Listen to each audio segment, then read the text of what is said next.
Jesus of Nazareth, one of the most influential people in history, taught that the truly good life flows out of a close, intimate relationship with the creator of the universe.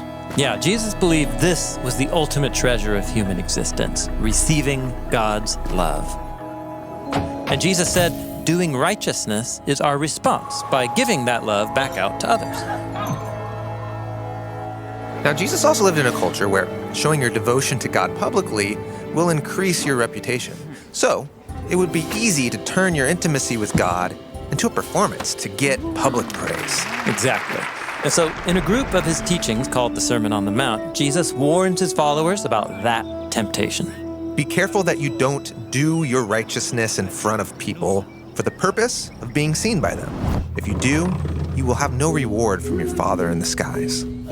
So, acting like you're close with God might gain you social status or applause.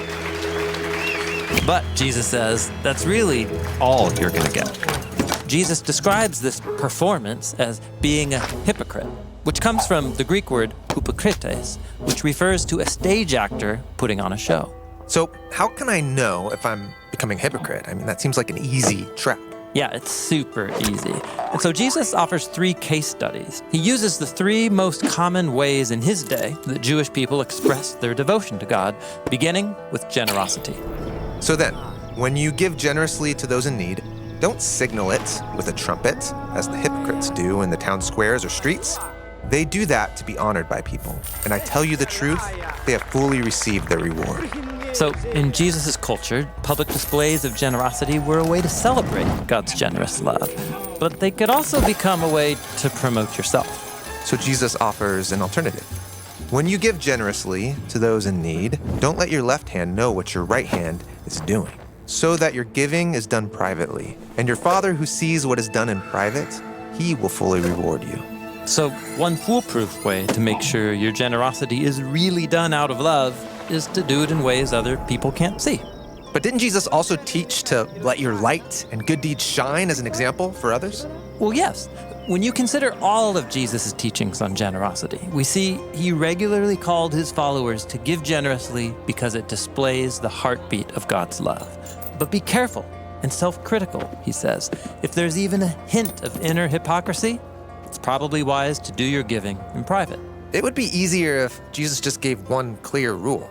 Maybe, but what he's given us is wisdom, and that forces us to cultivate a closer relationship with God, trusting that he'll show us when to give in private or more publicly. He makes the same point in his second case study about prayer.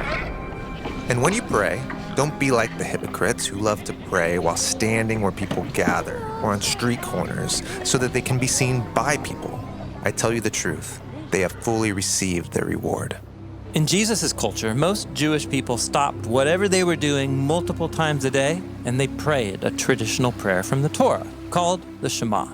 Jesus himself was known for his consistent devotion to prayer. But be careful, he says, because even your prayer habits can become a strategy for public praise. Right, I can imagine the temptation to conveniently find yourself on a busy street corner when prayer time comes. I mean, people will think I'm really devout. And if that's what you're after, congratulations. You will probably get people's admiration, but that's all. So Jesus suggests a different way. But when you pray, go into a room, shut the door, so you can pray to your Father in private. And your Father, who can see what's done in private, he will reward you. Prayer is about spending time with God, sharing your thoughts and concerns, and trusting that he will hear and respond. The easiest way to check your motives for praying is to do it when no one can see. But again, this is not a rule, it's wisdom. Jesus prayed alone and also together with his followers. Both are important ways of connecting to God. The third example Jesus gives is about fasting. When you all fast, don't look gloomy like the hypocrites. They make their faces look disfigured, so their fasting will be seen by others. I tell you the truth, they have received their reward. So fasting is a way of praying with your body by withholding your own physical needs like food and drink, and then inviting God's presence to meet you in that place of need. But even fasting can be used as a performance. Yes, so be careful, like Jesus says. But when you fast, anoint your head with oil, wash your face, so your fasting isn't visible to anyone except your Father in private, and He will reward you. Now, notice that in all three cases, Jesus does not say to ditch these practices. Right, express your devotion, but find creative ways to do it so that you don't treat God's love like a trophy.